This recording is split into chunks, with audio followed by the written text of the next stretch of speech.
Oui, avec l'entrée en vigueur des tarifs douaniers de 25 sur toutes les importations de produits en acier, en aluminium, le président américain Donald Trump a ouvert un nouveau front dans sa guerre commerciale. Mais avec l'Europe cette fois-ci, l'Union européenne n'est pas restée les bras croisés en rétorquant avec des contre-tarifs sur 26 milliards d'euros de produits américains qui s'appliqueront dès le 1er avril.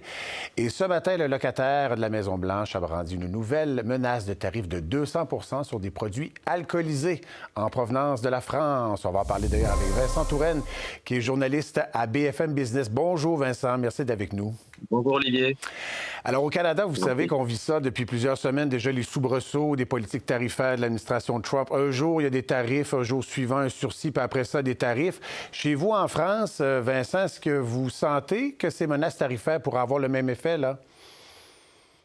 Disons que jusqu'à maintenant, on assistait un petit peu en spectateur à cette surenchère entre les États-Unis, le Canada, les États-Unis, le Mexique, les États-Unis, la Chine aussi. Et on se disait bien qu'un jour ou l'autre, ça nous tomberait dessus.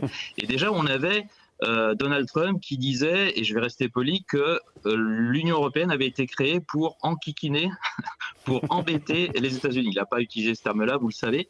Mais bon, voilà. Donc, on se disait que ça allait tomber sur l'Europe. Ça n'a pas raté. Alors, il y a eu déjà les exportations d'acier, bien sûr.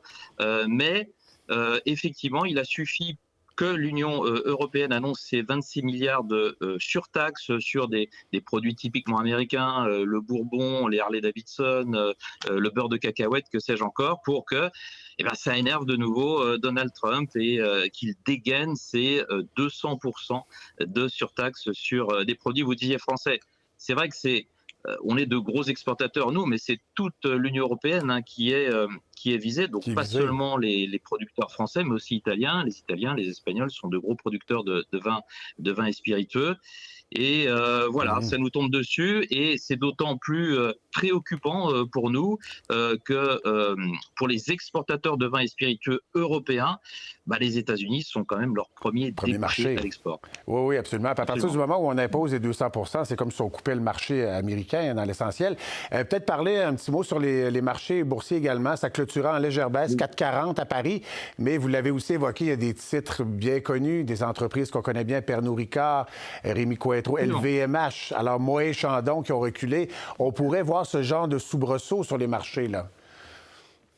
Donc ça a commencé aujourd'hui en fait. Effectivement, il a suffi que et d'ailleurs on sait qu'à la mi-journée tout peut arriver nous ici en Europe sur les marchés financiers parce que c'est l'heure à laquelle Donald Trump commence à faire des déclarations. Et ça n'a pas raté. Les 200% sont tombés et tout de suite, les plus fortes baisses du CAC 40, ça a été Pernod Ricard qui termine sur une chute de 4%, Rémy Cointreau, moins 4,5%. Et puis LVMH, un petit peu plus contenu, LVMH, parce que c'est un groupe de luxe et aussi de vins et spiritueux, mais apparemment, ça représente que 3% de son chiffre d'affaires, mais moins 1% quand même. Donc l'impact boursier est là.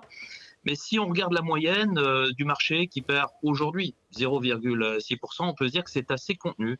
Et pourquoi on se dit que c'est assez contenu? Déjà, ces valeurs-là ont pas mal souffert ces dernières semaines du ralentissement chinois, parce qu'elles exportent beaucoup en Chine. Et puis, on se dit que Donald Trump est tellement imprévisible qu'il peut dire 200% un jour et puis que ça peut retomber à 50 et puis à 25. C'est ce qui vous est arrivé d'ailleurs avec les 50% qu'il avait annoncé sur vos métaux. Donc voilà, le marché, d'une certaine façon, est un petit peu habitué au revirement de situation de Donald Trump. C'est vrai que ça fait mal. Dans un premier temps, il y a des réactions épidermiques sur certains titres. Mais au final, il faut quand même dire que les bourses européennes, la bourse de Paris, je ne dis pas qu'elle reste zen quand même, bien sûr, elle chavire pas mal depuis quelques jours, mais elle baisse beaucoup moins que les marchés actions américains. Et il y a d'ailleurs un différentiel assez important qui est en train de se creuser entre le Dow Jones, le Nasdaq, et puis le CAC 40, le DAX, l'Eurostoxx d'une façon générale. Et ça n'était pas arrivé depuis très longtemps que les bourses européennes soient en avance sur les bourses américaines depuis ces dernières années. Oui, tout à fait. Puis même la bourse canadienne qui recule un peu moins que les bourses américaines qui sont aux premières loges de ces tarifs. Là, on le voit avec ces contre-mesures donc, que la Commission européenne a annoncées. C'est une approche assez similaire de celle du Canada. On réagit rapidement avec une réponse forte, proportionnée, comme on l'entend ici au Canada. Selon vous, est-ce que c'est une bonne chose que l'Europe, le Canada soient alignés?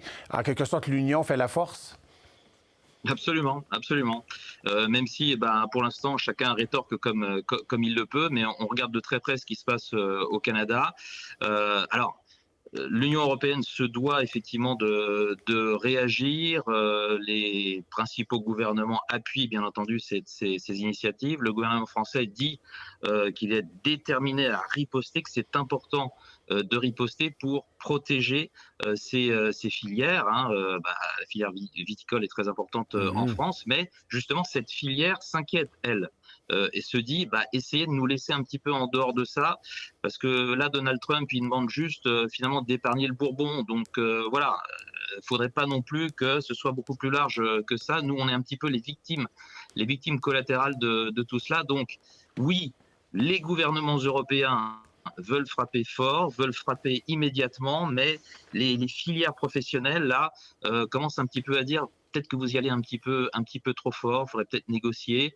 Rien que pour la Ouais. France, le marché américain, c'est près de 4 milliards d'euros de chiffre d'affaires. C'est quand même beaucoup. Oui, absolument. Alors, vous parlez qu'il y a certains secteurs, certaines filières qui sont peut-être un peu réfractaires, mais au sein de l'Union européenne, peut-être en terminant, Vincent Touraine, est-ce que tous les pays sont d'accord sur la stratégie à adopter ou il y a des voix discordantes, comme par ici au Canada, il y a des provinces qui aimeraient qu'on ait tel genre de stratégie, puis il y en a d'autres qui voudraient qu'on ait une stratégie qui est différente, là?